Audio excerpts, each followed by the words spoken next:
Monsieur le Président de l'Assemblée générale, Excellences, Mesdames et Messieurs les chefs d'État et de gouvernement, Monsieur le Secrétaire général des Nations Unies, Mesdames et Messieurs, permettez-moi d'emblée, Monsieur le Président, de vous féliciter pour l'organisation de cette session spéciale de l'Assemblée générale des Nations unies consacrée à l'examen approfondi des voies et moyens de poursuivre et d'améliorer la riposte mondiale contre la pandémie du Covid-19.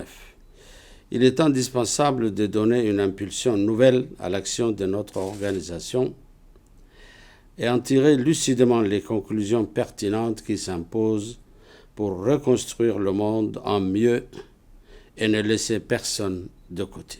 Nous souhaitons également adresser notre profonde gratitude aux délégations d'Azerbaïdjan et du Canada pour la facilitation de la résolution sur cette importante session spéciale de l'Assemblée générale. Cette pandémie demeure un défi inédit qui confronte le monde à une crise globale sans précédent, présentant des aspects à la fois sanitaires, sociaux et économiques. C'est avec une grave préoccupation que nous constatons que le Covid-19 continue d'avoir un impact durable sur les pays et remet en cause les gains obtenus en matière de développement de ces dernières décennies et compromet dangereusement la réalisation des objectifs de développement durable.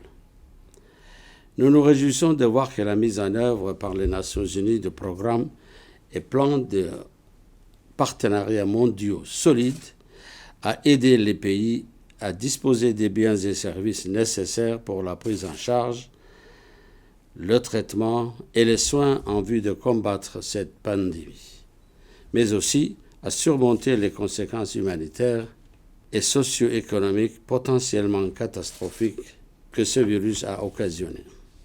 Monsieur le Président, nous apprécions le rôle de leadership décisif exercé par l'Organisation mondiale de la santé pour relever ces défis. Nous devons continuer à œuvrer pour prendre des mesures afin d'accroître son efficacité. Nous nous félicitons également des récentes informations encourageantes provenant du monde scientifique sur l'état des avancées thérapeutiques et des essais cliniques des vaccins candidats prometteurs réalisés à ce jour. Nous attendons avec grand intérêt les résultats des études approfondies actuellement en cours afin de déterminer qu'ils soient sûrs et efficaces.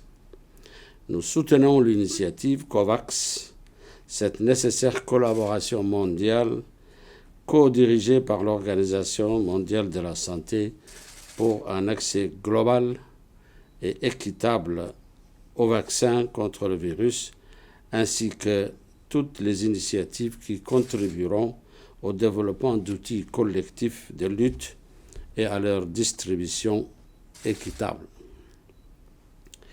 Nous réitérons l'initiative des pays qui appellent à déroger à certaines règles des dispositions de l'accord sur les droits de propriété intellectuelle de l'Organisation mondiale du commerce. Leurs capacités de production contribueront sans conteste à l'accès équitable aux vaccins ou médicaments efficaces contre le virus. Nous nous réjouissons de la revue à la hausse des engagements pris dans le cadre de l'initiative Accélérateur ACT visant à accélérer l'accès équitable et juste aux outils de lutte contre le Covid-19 qui ont dépassé la barre de 5 milliards de dollars. Nous formons le vœu que le montant restant supplémentaire sera rapidement levé d'ici à la fin de ce mois. Nous saluons les multiples résolutions adoptées ainsi que les nombreuses initiatives lancées dans le cadre de la lutte contre cette maladie dans les différentes enceintes multilatérales. Monsieur le Président, cette pandémie aura révélé en République de Djibouti, comme ailleurs, nos capacités à nous rassembler pour procéder, nonobstant des ressources limitées, à l'élaboration d'une riposte.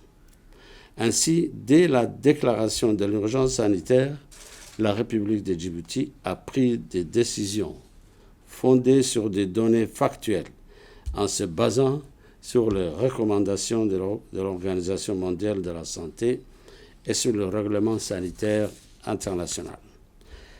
Djibouti a en premier lieu, comme acte fondateur de ces actions et dans l'attente d'un soutien multilatéral, mobilisé ses propres ressources. Ainsi, un engagement et une mobilisation de la communauté nationale dans sa totalité a facilité la création d'un fonds de solidarité nécessaire au financement, à l'organisation et à l'exécution de la riposte initiale face à la pandémie. Ce fonds de solidarité aura permis d'installer ex nihilo des capacités de diagnostic, de quarantaine et de prise en charge. Ces dispositifs, gratuits pour tous, ont été accessibles sur tout le territoire national, sans distinction de nationalité, et ont intégré les populations migrantes ou réfugiées. Les principes d'isolement, de traçage, de tests et de traitement dictés par l'OMS ont été très tôt accompagnés par des mesures de limitation de la circulation des personnes et par une fermeture temporaire de nos frontières. Monsieur le Président, comme par le monde, l'impact sanitaire a été notable. Des familles ont perdu des proches avec la douleur incommensurable de ne pouvoir faire leur deuil dans des conditions normales, dans la difficulté d'une exécution convenable des programmes de santé prioritaires. D'autres n'ont pas pu soigner leurs proches fragiles. En chiffre, 10% de la population jusqu'à ce jour était testée avec 6% de tests positifs et 1% de décès. Depuis 16 semaines, aucun décès n'est à déplorer, ni des hospitalisations en soins intensifs notifiées. Permettez-moi, Monsieur le Président, que grâce soit ici rendue aux milliers de soignants, civils ou militaires, qui ont en République de Djibouti, comme partout dans le monde, mérité de leur communauté par leur dévouement et leur engagement de tout instant. Pour prévenir d'autres pandémies, il nous paraît en toute humilité qu'il s'agit d'ores et déjà de tirer les enseignements de cette pandémie à l'échelle locale et au plan global. Au plan local, cette pandémie permettrait de poser un regard lucide sur notre système de santé, ses forces et ses faiblesses. La gratuité de nos dispositifs dans le contexte actuel, sans discrimination aucune, nous conforte dans notre objectif d'atteindre en République de Djibouti un taux d'adhésion à la couverture santé universelle de 100%, inclure dans l'assurance maladie un fonds de financement des urgences sanitaires est pour nous un objectif fixé. À l'évidence, la poursuite des investissements dans nos soins de santé primaires serait à même, par une robustesse de la chaîne de soins et l'appropriation communautaire, de prévenir les fragilités face à des nouvelles pandémies. Enfin, au-delà du renforcement structurel ou fonctionnel de nos systèmes de santé, cette pandémie doit nous permettre, par une réflexion nécessaire, de pourvoir à la conception d'outils de réponse d'urgence, de leur organisation et de leur mise en œuvre dans une perspective de protection de nos populations et de préservation de nos systèmes de santé. Au plan global, la maladie à coronavirus est au-delà de son impact sanitaire une pandémie qui ébranle notre monde. Cette pandémie qui éprouve à chaque instant, outre le système de santé de nos nations, nos capacités de cohésion, d'empathie et de résilience, se présente clairement devant nous comme ce révélateur inattendu de la communauté internationale, de ce que nous sommes, de notre aptitude à la solidarité, à l'élan collectif, au bien de tous. Comme un signe, cette pandémie frappe les grands pays comme les petits, les développés comme les démunis. Elle est à la fois une mise à l'épreuve et une opportunité. La nature exceptionnelle de la menace que représente la pandémie exige une réponse commune tout aussi exceptionnelle.